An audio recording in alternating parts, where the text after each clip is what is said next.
శ్రీరామ జయ రామ జయ జయ రామ. ఈరోజు మంచి మాట. ఎవరు ఏమనుకుంటారో అని కూర్చుంటే మనం అలాగే మిగిలిపోతాం, ఇదే లోకంలో మిగిలిపోతాం.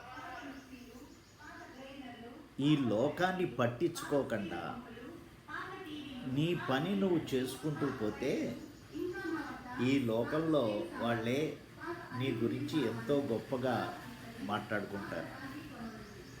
కాబట్టి నువ్వు ప్రతిదాన్ని పట్టించుకుంటూ ఎవరేమనుకుంటారో అనుకుంటూ నువ్వు చేయవలసిన పని చేయకుండా కూర్చోవటం వల్ల ఉపయోగం లేదు.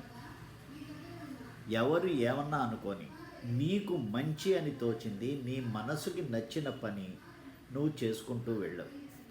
అలా మంచిగా నీకు నచ్చిన పని నువ్వు చేసుకుంటూ వెళ్తే లోకంలో ఇవాళ కాదు తర్వాత అయినా నీకు గుర్తింపు వస్తుంది.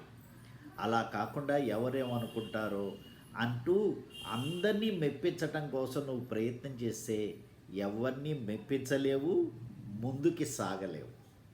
ఈ విషయాన్ని చక్కగా జ్ఞాపకం ఉంచుకొని నీకు నచ్చిన పని లోకం గురించి పట్టించుకోకుండా చేసుకుంటూ ముందుకు వెళ్ళు.